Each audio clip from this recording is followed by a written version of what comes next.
So I've been nominated by Daniel Huck to do the Worst Locomotive Challenge. Basically, it's a challenge he created where you have to show off the worst locomotive in your collection. Anyone's welcome to do this challenge. He just nominated me because, as you guys probably know, I have a lot of busted up old engines. And I think this one is probably the most damaged out of my collection, and I'll show you why in a sec. But just before I start the video, I just want to specify something, which is that I'm not trying to be disrespectful to my stuff. I actually really like this engine, and I think engines like this that are secondhand and busted up and stuff can kind of tell a story, especially if you enjoy taking them apart. So I don't hate this engine, it's just in very, very bad shape. So basically, our friends had got a huge lot of trains from their cousins that their cousins had got at a garage sale for them. And they were hoping to build their own model railway, and then they decided it was too difficult because all the stuff they got was in very poor condition. And they were going to actually put it out the end of their road and just give it away, or it was going to get thrown out, so they gave it all to me. In that lot there were 3 engines. One was a Bachmann CNF7, one was an Athearn Hustler, and then there was this one. It's an old lifelike British Columbia. I have no idea what the original owner was doing with this thing, but they made some very odd choices. The first part of the damage that the original owners did to this thing was that they, for some reason, seem to have decided to saw off the back. I don't know why they did this. Maybe it was so busted up they just decided to cut it off, but whatever the case, they decided to do that. The second obvious thing is they somehow took out... Sorry, let me just adjust. They somehow took out this ventilation piece. I don't know how they took it off because I believe these are part of the original mold, so I don't know how they cut that out all perfectly. So that's kind of unusual. It's not necessarily a bad thing though, because the motor in this thing gets so hot, this probably helps to ventilate it out. There's this weird scuff right here. I have not been able to get that out.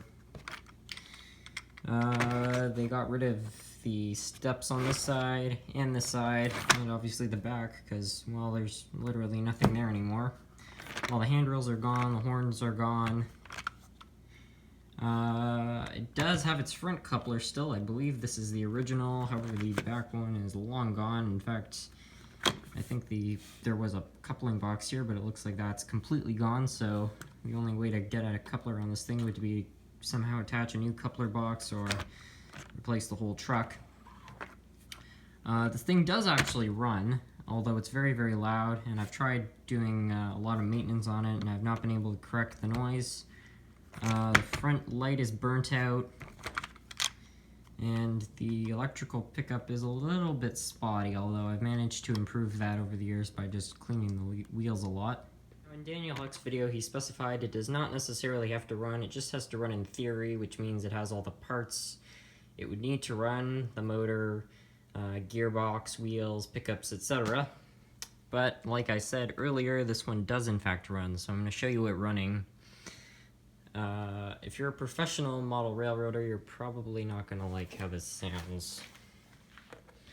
Also, this is kind of hard to read, but that's 15.43 volts, so you know that this thing is drawing a lot of current.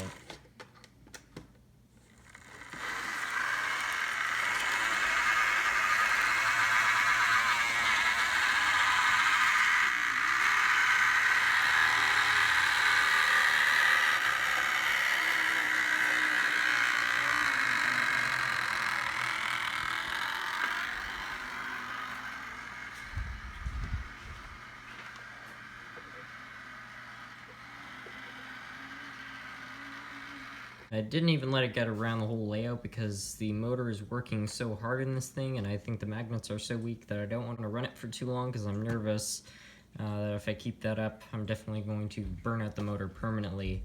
But I still have this weird sense of optimism that I will get this thing working properly someday, so we'll see. I don't think I'll ever restore the cosmetic damages, but I bet we can get the motor and gearbox working a bit better than they already are, even though I've tried to fix that before, but someday.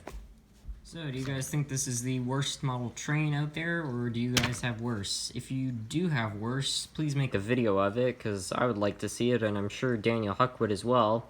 I will also probably put Daniel Huck's video link in the description. That way you guys can go see it if you want to get more clear instructions on exactly what you're supposed to do.